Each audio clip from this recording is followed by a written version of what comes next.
Okay, where were we? I think we have to get one more ending. I mean, you already cleared chapter 6, but according to this walkthrough, stand firm, slightly lengthier with a bit more gameplay and add extra scene and CG along the way. Events play out differently enough that it's worth trying both options. Fine. Fine, whatever. Whatever you say, game. Give her the headband? Fucking no. Stand firm. Sachiko was continuing to groan under her breath. Fearing what she might be capable of, I desperately tried to console her. Sachiko, please.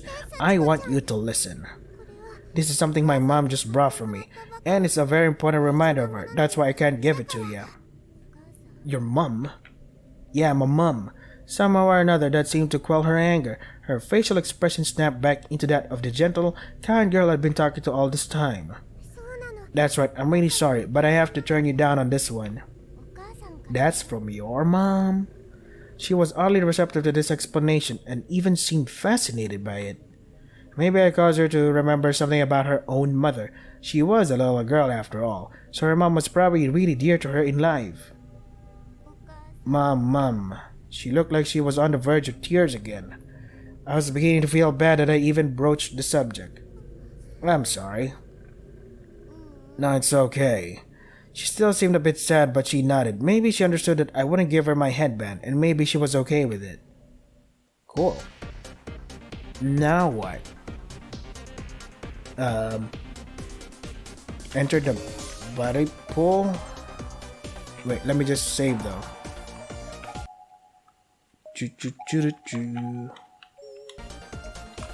Body pool? Yeah, it doesn't say anything else. Stand firm and enter the body pool. A scene will occur. Why this music? Why triumphant? We're all gonna die anyway. What's the difference? Hey, Sachiko. Hey, Sachiko. She wasn't even looking at me anymore. I must have really upset her. Listen, Sachiko. I can't give you my headband, but I can give you something else. Anything you want. Something else? There's not a lot I can do, but if I can make you feel more at ease, I'd be glad to help. Something else. Alright, then let's go in here. But this room is... I really don't want to go back in there. Sachiko. Without a moment's hesitation, Sachiko just opened the door and walked right in. I didn't even have an opportunity to stop her. What do I do now? I don't know, just enter it. The first thing I noticed when I entered the room was Sachiko's form sprawled out on the ground at the foot of the body pool. She was twitching a bit and moaning again, but this time it sounded more like a moan of pain than of anger. Sachiko? Sachiko, are you alright, Sachiko? I stepped over her and turned around so as to put the decaying bodies behind my back and out of my sight, then started shaking her. I felt like I absolutely need to snap her out of whatever this was before something terrible happened. Big sis. Thank goodness you're a what? I could feel her tiny cold hand on my abdomen, through the thin cloth of my skirt. She was pushing me backwards with tremendous force. Well, don't touch me. I lost my balance almost instantly and toppled over. It somehow felt like my fall occurred in slow motion. The walls and ceiling of the room grew more and more distant, but it happened gradually. Yeah.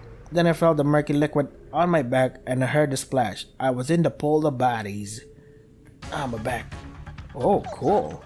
Hey, isn't this from a lot of people use this as a thumbnail or something? Garble.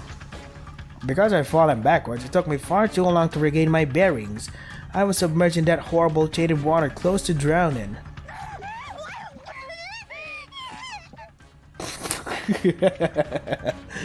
Oh man, I'm just imagining her struggling and stuff. I finally broke through the surface, dodging the many dislodged eyeballs that were floating on it, like peas in chicken soup. Each one wrapped in dull red bulging veins. I didn't even want to think about what was in all that water I'd swallowed. Ew.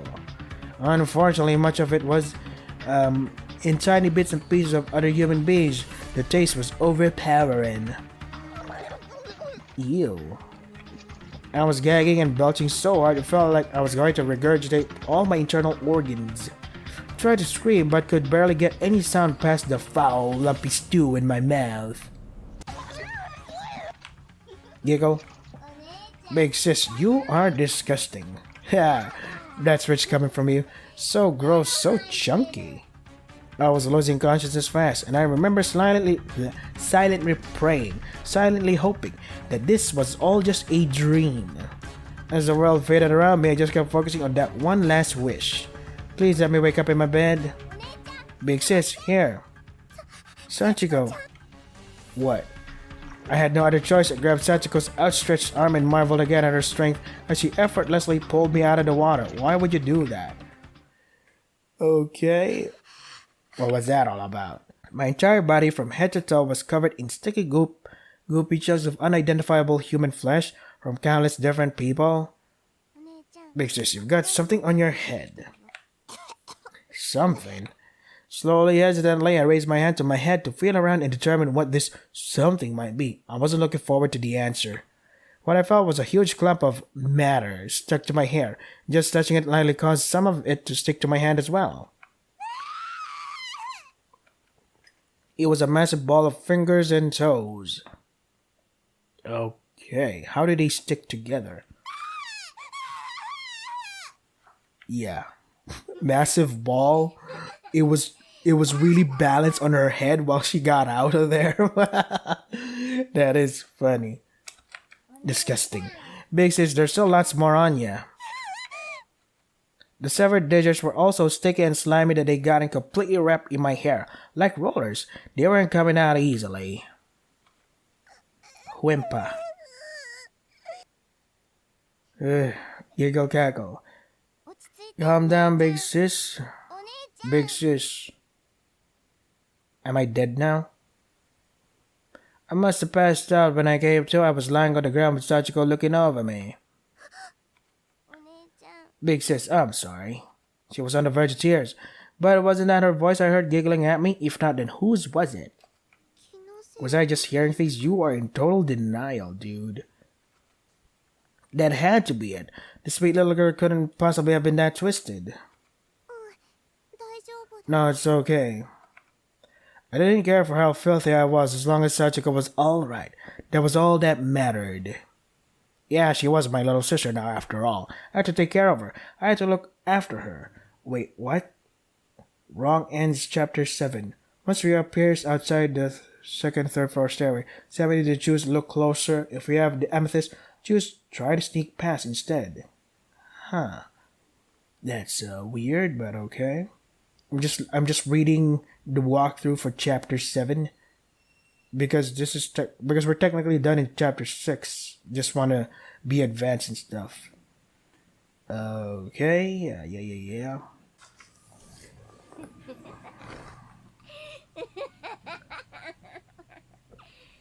Cackle. Okay, next up. Big sis, you're slow. Wait for me, please, Sachiko. What's wrong with me? My legs feel so heavy. Somehow Sachiko wound up in the lead, and I was following her blindly, struggling to keep up with her blistering pace. Big sis, you're all gross. Keep away from me. I looked down at my uniform. Sure enough, it was soaked through with the blood of those poor victims in the body pool, and smelled really awful. You're right, I am gross. I'm sorry. I didn't recall saying that, or even trying to say that. It's like my mouth was moving on its own, speaking someone else's thoughts. Big sister, sure an idiot, you know that? Yeah, I sure am. If this was how she was going to treat me, then why was I being so nice to her? Why was I doing whatever she asked of me? Yeah, probably her mom's consciousness or something, I don't know. It was bothering me, and yet it wasn't. I honestly didn't care anymore. I was content just to follow this abusive little girl to the ends of the earth. Stockholm Syndrome. Because I'm the big sister. How long had I been walking, I wondered. Sachiko, are you still okay to walk? I was following Sachiko despite myself. I had no idea how much time had passed, but it felt like an eternity. It seemed like this is the same part where we finished through it. I guess that's enough. She came to a halt. What's wrong, Sachiko? She started to look at me wide innocent eyes. Something Sachiko wants you to give her. What is it? What's it going to be this time? I honestly didn't want to know, but the question came out. Whatever it is you want, you can have it just for you. Well, in that case, the life, right? Yuka's life. Can I have your life? Yeah, my life. Somehow some part of me just was coming. It was a matter of time. I can't give you. Once again, you may have my life. Okay, she was laughing again. Wild, crazy laughter. Ecstatic. No. Why not? You said you'd give me anything I wanted. Because you're my big sister, right? Jessica's smile almost seemed to twinkle in the dull light of the corridor. She had the face of an angel, but it was all just a mask. Scared, no please. Much of all the strength I had, trying to whatever, blah, blah, blah, blah. There's no hope for me anymore, still clung to what I could, yada yada. Please no. Don't joke about that. Big brother this, big brother that, yada yada. I know, right? Worth it, right? Yeah, no. I'll give it to you. Yada yada. Same thing. I don't care. So you could die here, but somehow she's like, want to play it again, so I'll spare your fate from now. So Sachiko is the one who plays with fate and shit. She determines who gets to live and dies. Sure, whatever. Right. Done with chapter 6. Alternative views, blah blah blah. Okay. So let's check the other stuff. Come on.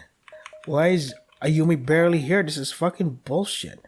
So, in chapter 7, 2 endings. One wrong end and one good end. Okay. So let's start chapter 7. Holy shit, we're actually doing this, fellas. We're actually fucking doing this. Byakudan Senior High School, Student Council Room, 4:30 p.m. Why do I give a shit about these characters I don't give a shit about? They're already fucking dead anyway. Hey, Mr. President, don't forget about tomorrow. What's tomorrow? Please tell me I can kick you. Absolutely not. So what's happening tomorrow? Hey, no violence in the student council room. We've been over this. It's your own damn fault for forgetting. Ow, stop. Please, if I've forgotten something important, I sincerely apologize, so just tell me what it is already. Use your words, not your feet. It's this room. Spring cleaning? I mean, it's full of balls? Is this a storage shed or something? How long has it been since the sports festival? Oh yeah, that's right. You were asking to schedule a cleaning day. Ow! You completely put it out of your mind, didn't you? No, I swear I penciled it in somewhere. Your recommendations are important to me and to the student council as well. You're a person, not a corporation. Talk like one. Fine, I forgot, okay? It's not like I don't have enough on my plate as it is, though. Do you have any idea how much I'm expected to do? I'm sorry. Good enough for me. I forgive you. What's your problem Wait, what? Tough love from your trusted clerk. Sometimes you have to just admit your mistakes and move on. Though the manly approach to presidency has its merits too. Which one is it? Pick one. Mitsuki. She's dead. Just make sure you keep at it. Desertion is not an option. Don't you think you can run away from your post if the going gets tough? You got that? Yeah, I got it. You just don't get it, Tomohiro. Minko is my bride, so hands off. Like hell, I'm not giving her up to the likes of you. Besides, you've got that Nana girl, right? Don't you dare two-time her. You're so clueless. It only gets real good once you've got at least 3 girls. Everybody knows that. Fucking... This is like an extra chapter from the previous game. That, hey, we are students, we do this shit, but... yeah, I don't give a shit about them anyway. Why should I give a shit about other students? Why not just focus on the fucking Kisaragi Academy students? Why not them? Aren't they the main cast? Aren't they just star students? Are they not the avatar for the players to get to know this fucking world, this fucking haunted school bullshit? But apparently not. God damn it. Why waste time with them when you could have focused your writing on the other important characters? I don't give a shit about them. They were introduced horribly. They're just here to be cannon fodder, to be fed to the fucking lions. They're useless. Oh, fuck. It gets good once you got at least 3. Yeah, I reread that already. Sounds like you guys are having fun. Is it that game? Is that a game? Yeah. Oh, Yamamoto, you want in on this? It's a game where you use a stylist to massage and kiss girls, and you can go out with 3 at once. What? I'm glad you're enjoying your little romp, but keep it to one girl, you lowlives. Ow. You two remember what tomorrow is, right? What's tomorrow? Ooh, boy. Uh-huh. Okay. I had no idea any of this was going on in the student council room that day. I had other things on my mind, specifically a certain boy. What boy? Who's the boy? Yeah. My name is Toko Kirisaki. Who's that? A bit more fucking people I don't give a shit about. This is chapter fucking 7, the last fucking chapter. Why? Why are we not focused on Kisaragi? Aren't they the ones who fucking broke the curse finally? Why give a shit about these fucking assholes? It makes no goddamn fucking sense to focus on these fucking people that they're gonna die anyway. I mean, if you wanted them to be important, at least introduce them properly with the right balance, not just fucking bullshit. Hey, last chapter, here's an introduction for these fucking assholes that just died. Oh god, it's terrible. I've been waffling for quite some time on whether or not to say anything, but finally, I decided to bite the bullet and ask his best friend Kurosaki. Hey, quick question. Does Yuya have a girlfriend? No, I'm pretty sure he's single. Why?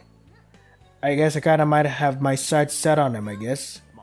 Seriously, wow, that's great news. I'll definitely be rooting for you, but he's not a particularly sociable individual. When you get right down to it, going out with him might not be all that fun for you. But I hear that despite his obvious popularity with the ladies, he's never once so much as touched anyone. Isn't that kind of a bad sign, though?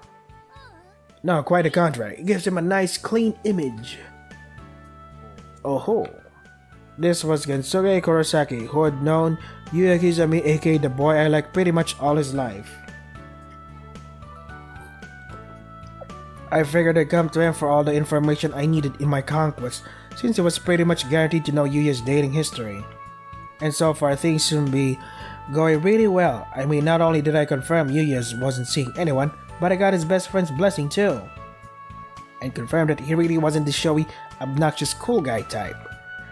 That suited me just fine. Is Toko the glasses girl? She's so pretty because she has glasses on. Kurosaki, hey. Kurosaki was understandably rather startled by the extraordinarily agitated female voice that suddenly rang out from behind his head. But that's Hell Girl Mitsuki for ya. Hell Girl. Remember that anime? It was pretty good at the start, but it kinda became repetitive. I was like, okay. Then in season 2, I think there was the detective and his daughter, like, trying to find out the curse and shit, and it's like, whatever. I kinda lost interest in that anime because it was like, whatever. She was standing in the classroom doorway, arms folded across her chest, looking like some angry deity about to cast judgment down upon the world. She had that deathly gleam in her eyes, the one that could tell fell the mightiest warrior before he even had a chance to draw his sword. Didn't I tell you today was spring cleaning in the student council room? And I told you I can't because I have club today. Come on, Fukurai, back me up here. I wouldn't go that route. It's easier just to give in. What? Yeah, this was definitely Hellgirl's work. All the complexion was gone from Fukurai's face. He was a man with a demon on his back. Whip at the ready, fully prepared to bring divine punishment upon all who oppose her. He was right. It was easier to just give in. This sounds like fun. Can I join you guys? Oh, by all means, the more the merrier. Mitsuki then grabbed the nape of Kurosaki's neck and began dragging him out the door in a decidedly painful-looking manner. It was like a teary-eyed chick caught in the talons of a bird of prey, struggling in vain as he was being carried off to meet his grisly end. You know, I'm not even in the student council. Yeah. Yeah, why is he? I just love watching those boys interact with Helga or Mitsuki. Couldn't wait to see more. I didn't even care if I had to clean in order to do it. I was a volunteer after all, so it's pretty much off the hook here. I could follow them at my own pace, no dragging from me. Next, as soon as we left the classroom, though we ran into Yuya. Or rather I did, as in, I literally ran into him. I wasn't watching where I was going and wound up slamming into him so hard that I fell over. Immediately he reached out his hand to help me up and asked if I was alright. Now that's a white knight if I've ever seen one. Really, I can't see shit. What a fun evening this would be. I imagined it ending with me lying in bed, dreaming of Yuya's perfect face, inching ever closer to mine, but instead... What? Well... Oh, so yeah, that is Toko. She's cute with the glasses on. Spotter wretch. Are you okay, Toko? Who's Emmy? Fuck. Yeah. It'll be alright. You'll feel better once you get it all out. Right. Book of Shadows, Episode 7, Tooth. Tooth? That's the title. Okay. Is she gonna get kicked in the face? That's why she has her tooth fell off? Was I right? I guess I feel a little better. That's good. Are you okay to head back and rejoin the others then? Yeah. Well, where do we go? Exit the girls' bathroom and then ascend to the second floor stairway, then head to the hallway outside. Okay.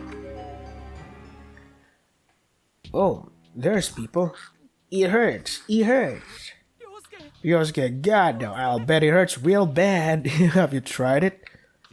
I've tied up your knee and thigh joints. That should help stop the bleeding. And we've got your leg right here, so don't worry about that. Joko. We were in an old-fashioned rundown and probably condemned school building we fucking know already.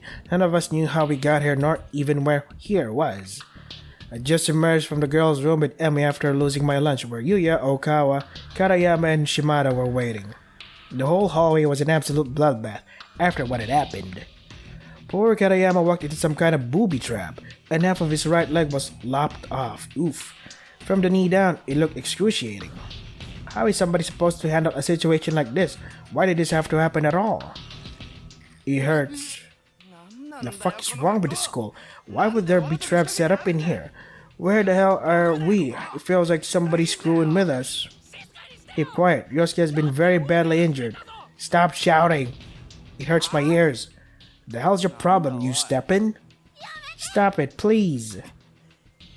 This was tagging along with Mitsuki and the others got me. I thought it was going to be a left-right, and at first it was great. We all went to the student classroom where we met up with Karayama, Shimada, and Emmy and started cleaning and goofing around.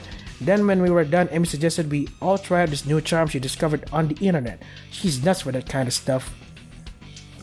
She took out the simple white pepper doll and we were all kind of fascinated. So we did as we were instructed, and then suddenly everything went dark. Why is the Kisaragi Academy the only one with the earthquake, while these guys are just like, well, fade out, fade in. Everything went dark. No earthquakes for you, I guess. Earthquakes are especially reserved for Kisaragi students only. Whatever happened to Mochida and his previous knowledge of the previous timeline, right? What happened to that? Why did he do anything about it? This is so dumb. There was a violent shaking, then we were here in this old schoolhouse, no explanation.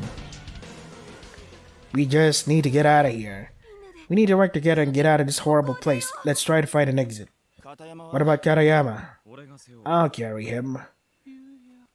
Yuya was so kind. You could always count on boys in times like these. So there was a potential problem with this course of action. Wait. What if there are more traps? If you're carrying someone piggyback, you won't be able to react quickly enough to avoid them. But I know we have to. What I'm thinking is we find a way out and ensure the road between here and there is safe, then come back for Karayama. Well, I'll agree to that. Yeah. Ryosuke, don't worry, we won't leave you behind. We won't, will we? Okawa was in a state of absolute panic. He just kept muttering to himself at Karayama's side. Two of them had always been extremely close. It's only natural he'd been worried, though his concern kind of bordered on obsession. But who's going to go? We could lose our own legs in the blink of an eye, just walking around in here. You're the one who said we should go find an exit in the first place, so you go. whimper. Shimada practically spit his answer at her. I hate people like him. Sure, he had a pretty face. That's basically all he had, though. People like him pose as models in men's journals, but they're not good for much else. He got a lot of girls too, but I'm not one of them. I could never get past his awful attitude. It's such a huge turnoff for me when guys act that way. What does Emmy look like? Now that I don't admire speaking with confidence and force, I try to do it myself whenever I can. But there's a difference between speaking forcefully and speaking in a way that belittles others. Shimada was basically just cold and uncaring. I'll go. I'm the one who suggested separating after all. Toko, who's Emmy? What does she look like? Can I see her image? I'll go too. Yuya. That is him. What a difference. Like night and day. Kind, thoughtful people like him don't make flippant remarks. They just man up and get stuff done. I was crushing on him harder than ever because now, not only did I think he was both cool and hot, I also gained a ton of more respect for him. There's no need forever to go. One more person should be plenty. Any takers? Dead silence, no volunteers, huh? Everybody just looked at one another, then looked away as if they were ashamed of themselves. What do I do, Ryosuke? You'll be lounging here all by yourself, won't you? He was frantically shifting his gaze from one person to another. I'd never seen him so on edge before. Finally, the silence was broken by a loud, shrill male voice. Definitely not whom I would have picked. God damn it, fine. I'll go. You stay here. Are you sure it's okay? Kirosaki said she'd go, and she's a girl, so I said I'm going. You wait here, you good for nothing sack. You just get in my way anyway. Alright, I'll stay here with Ryosuke. Good luck. Come on, let's go. If you don't hurry, Karayama could be in real danger. Toko, be careful, okay? I will.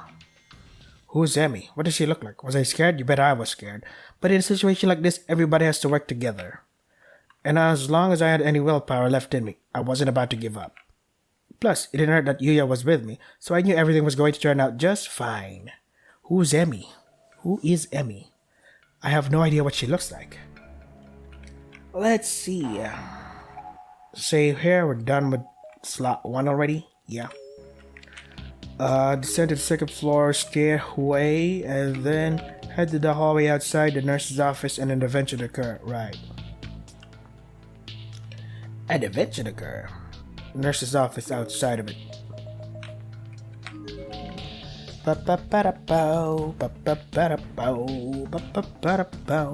Here we go.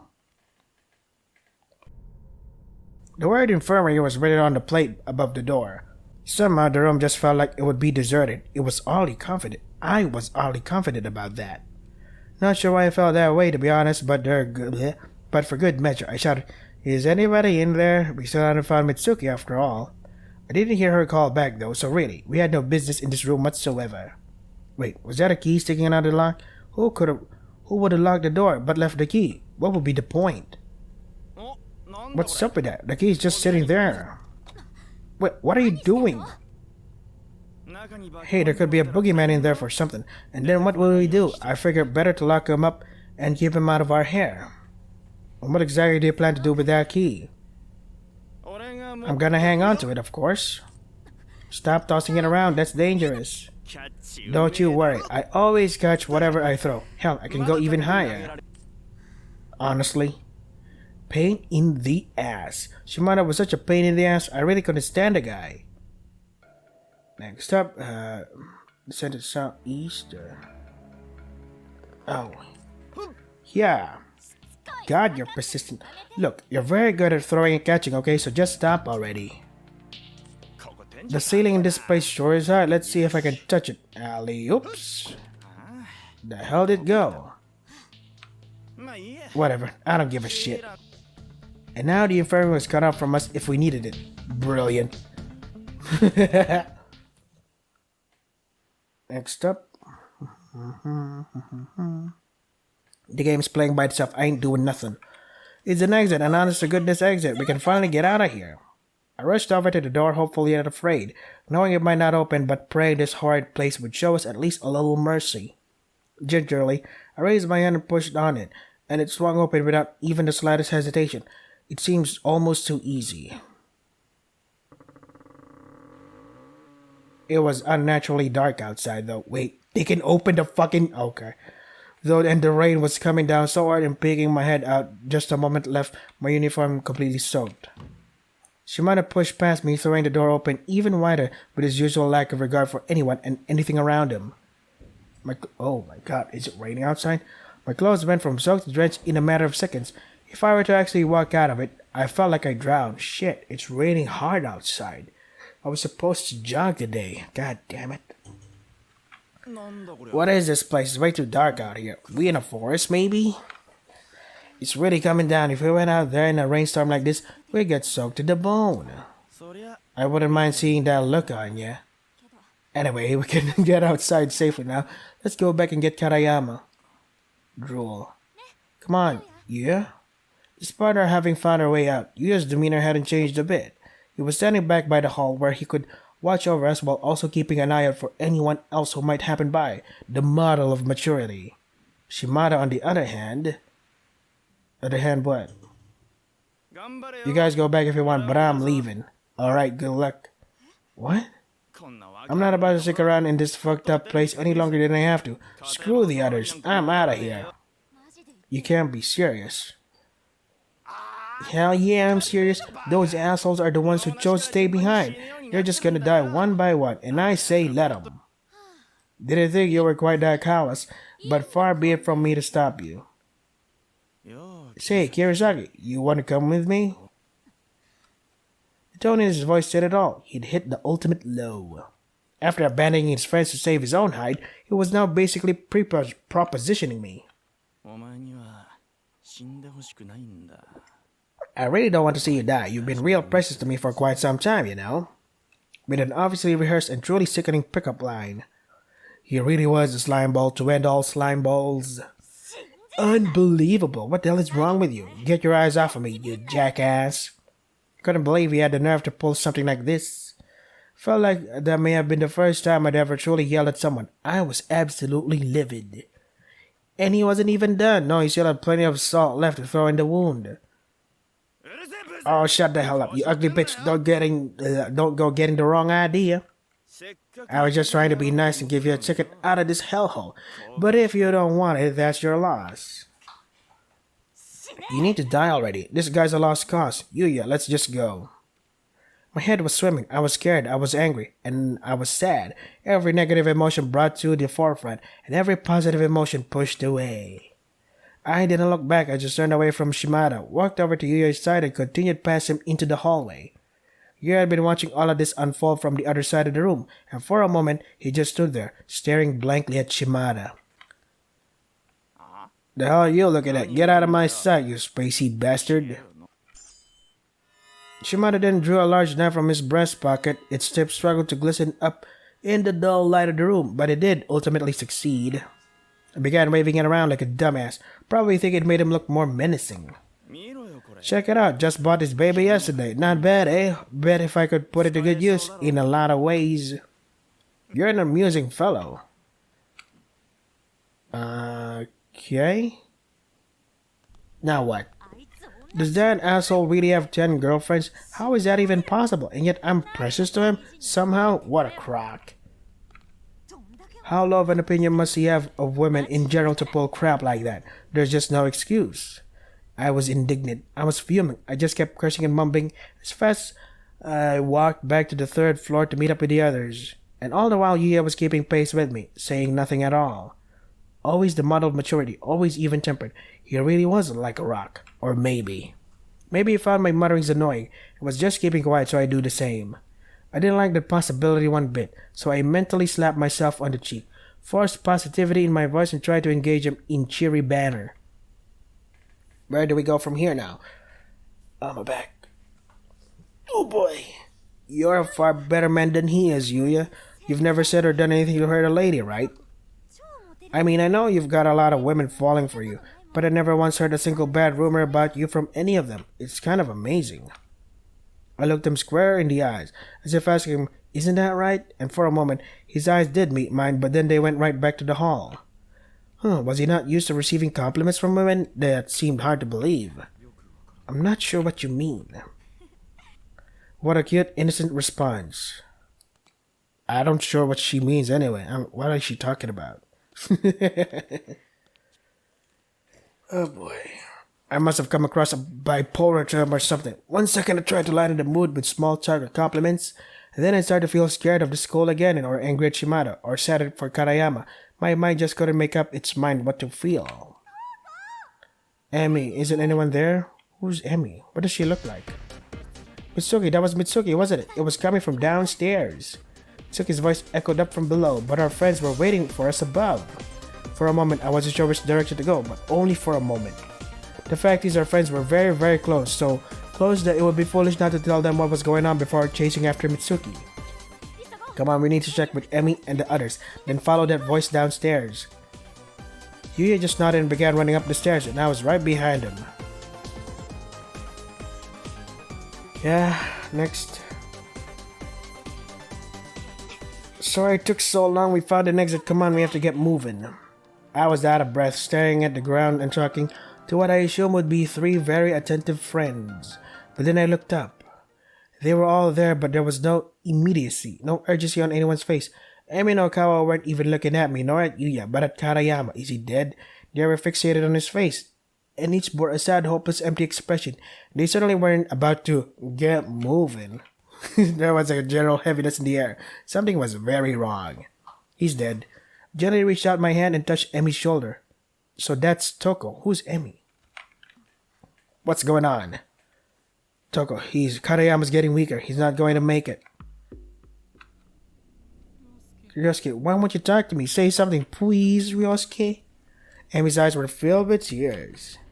Okawa too was cradling Karayama's head and looked like he'd been crying this whole time. His eyes were bright red and his nose was running.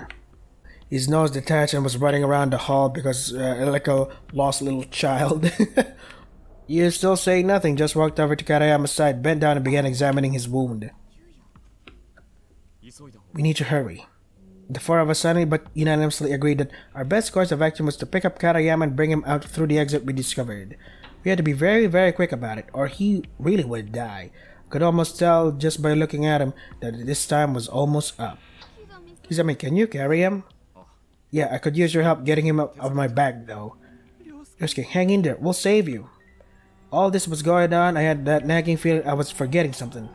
Of course, Mitsuki. We had to go find her, we couldn't just leave her behind after all. Yeah, do you mind if I run downstairs and look for Mitsuki? If she wanders too far, she might... He didn't even have to say anything at this time. His eyes told me the whole story. Got it. I know I can trust you with this task, they said. Sure. Assuming stuff.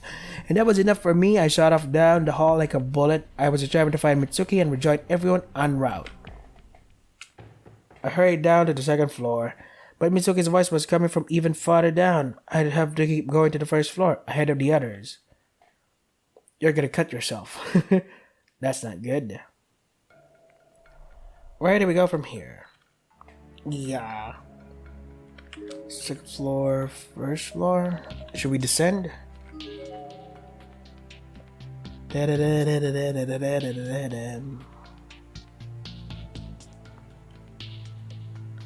This is southeast, right? And then attempt to walk down the hallway northwest of the exit.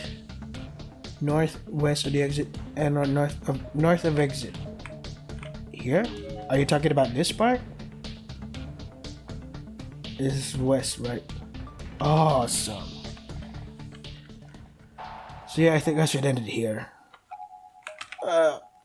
So yeah, this was of course Party Book Shadows. The other wrong end for Yuka was like, yeah, I guess cool CG, I guess. Now we gotta focus on these students that we don't really. I don't give a shit about them. Like, why not give focus on the characters that are really needed, like Kisaragi students? Why these guys? Anyway, if you want to try to get it for yourselves, it's on Steam, I think. I don't care. This game fucking sucks.